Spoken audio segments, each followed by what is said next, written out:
All right, let's get started. Today, we're doing a deep dive into 4 antibiotics that are, without a doubt, fundamental to modern clinical practice.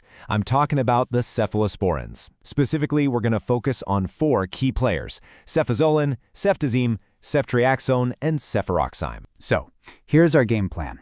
We'll kick things off with how they actually work, their mechanism of action. Then we'll get into the nitty-gritty: clinical uses, risks, and special patient groups.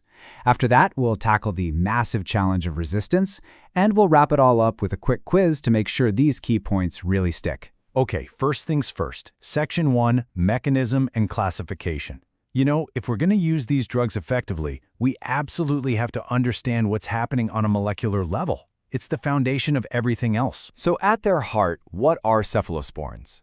Well, they're a class of beta-lactam antibiotics, and their real genius is how they attack bacteria. They go after the peptidoglycan layer, which is basically the scaffolding, the structural support that holds the bacterial cell wall together. By disrupting its synthesis, the antibiotic makes it impossible for the bacterium to build or maintain its wall. And what happens when the wall fails? The cell just falls apart. It lyses and dies. It really is like trying to build a house without a foundation. It's just not going to stand. And this brings us to a really powerful, kind of sobering thought. Cephalosporins are, in many ways, the architectural cornerstone of antimicrobial therapy. But here's the paradox. They're also the very tools that select for their own obsolescence. The more we use them, the more we push bacteria to evolve and resist them. It's a constant battle we're in. All right, so now that we've got the how they work part down, let's move on to the how we use them part. Section 2 is all about indications and dosing. This is where we see how these 4 different agents really have their own unique place in the clinic. This table gives us a great side-by-side comparison. First up, Cefazolin. It's a first-gen, and it's our absolute workhorse for surgical prophylaxis. Think ortho or C-sections. Then you have Cefuroxime, a second-gen, which gives us broader coverage when we need to start treatment empirically for something like pneumonia or sepsis. Moving to the 3rd generation, we've got 2 big ones. There's Ceftriaxone, which is crucial for really serious stuff like bacterial meningitis. And then there's Ceftazidime, which is our go-to for fighting off the notoriously difficult-to-treat Pseudomonas aeruginosa. Each one has its job. So let's put this into a real-world context, a high-stakes one. Imagine a patient comes in, and you suspect bacterial meningitis. The source seems to be the nasopharynx. You need a drug, and you need it now. It has to cross the blood-brain barrier, and it has to be effective against the bugs you'd expect. This is exactly where Ceftriaxone comes in. It's the first-choice agent for a reason. In an adult, you're typically looking at a dose of 2 grams IV twice a day. Now, these drugs are powerful, but no drug comes without risks. So Section 3 is all about the caveats, the potential risks and interactions we absolutely have to keep in mind. Okay, the key word here is vigilance. On their own, cephalosporins are pretty well tolerated, but the picture gets a lot more complicated when other drugs are in the mix. For example, if you're using one alongside an aminoglycoside like gentamicin, which is common for empirical sepsis treatment, you have to be on the lookout for nephrotoxicity and ototoxicity, kidney and ear damage. If you're using high-dose therapy, especially with Ceftazidime, you need to be monitoring serum concentrations and creatinine. And it's not just about what other drugs do to them, it's what they do to other drugs. Ceftriaxone can mess with anticoagulants.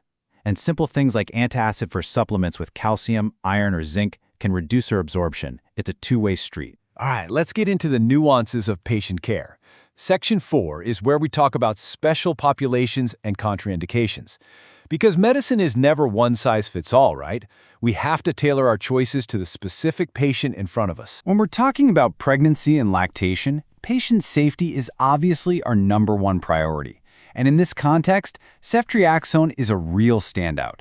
It's considered a preferred agent for really critical things like treating gonorrhea or for meningococcal prophylaxis.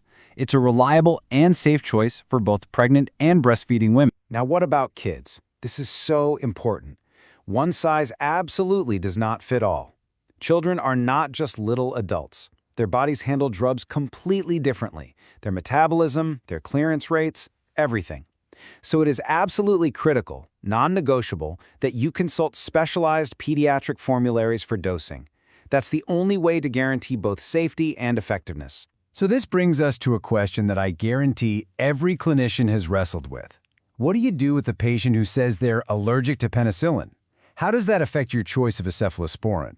The fear of beta-lactam cross-reactivity is very real, but the answer isn't simple. It's actually incredibly nuanced. And that nuance, it all comes down to the molecular structure, specifically the side chains. It's not about the whole class of drugs. Take a look at the comparison here. On one hand, you have Cefazolin. It doesn't share the critical side chains with penicillins, which makes it generally a much safer bet in a patient with a non-severe penicillin allergy. But then you have Ceftazidime. It shares an identical side chain with Aztreonam, so in that case, you have to anticipate cross-reactivity. Understanding this detail about the side chains is absolutely key to prescribing safely. Okay, this brings us full circle. Back to that paradox we talked about at the beginning. Section 5, Resistance and Stewardship. This is arguably the single biggest long-term challenge we face with these drugs. How do we deal with rising resistance, and how can we be better stewards of the antibiotics we have left? If you want a perfect, real-world example of this resistance problem in action, just look at how we treat gonorrhea. It used to be that a 500 milligram IM dose of Ceftriaxone was the standard, and it worked. But that's the past. Today, because Neisseria gonorrhea has become more and more resistant, the standard recommended dose has been doubled to 1,000 milligrams. That's not a small change. And for the future, we just have to keep watching, because the bacteria are evolving constantly. It's a perfect illustration of the evolutionary arms race we're fighting. So what's our strategy? How do we fight back against this tide of resistance? It all comes down to one key principle: antimicrobial stewardship. And a huge part of that is de-escalation. Let's walk through an example.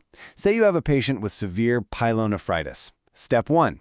You hit them with broad-spectrum IV therapy, maybe cefuroxime and gentamicin, to cover all the likely culprits. But you don't just leave it there. Step 2, and this is crucial, within 72 hours, you review the culture and susceptibility results. Once you know exactly what you're fighting and what it's sensitive to, you move to Step 3. You de-escalate. You switch to a targeted, narrower-spectrum oral drug like ciprofloxacin, if it's susceptible. You get the same great clinical outcome, but you've just massively reduced the pressure that drives resistance. That's stewardship in action. All right, we've covered a ton of ground. To finish up, let's do a quick quiz to lock in some of these key clinical pearls. Ready? Section 6. Test your knowledge. First question for you: which cephalosporin is the go-to recommendation for perioperative prophylaxis in things like orthopedic spinal surgery or C-sections? The answer is Cefazolin. Yep, it's the first-generation standard for preventing those wound infections in these very specific surgical settings. Okay, question number 2. When you're thinking about a specific, tough, gram-negative bacterium, Pseudomonas aeruginosa, which cephalosporin should immediately come to mind for being particularly effective? And the answer is Pseudomonas aeruginosa.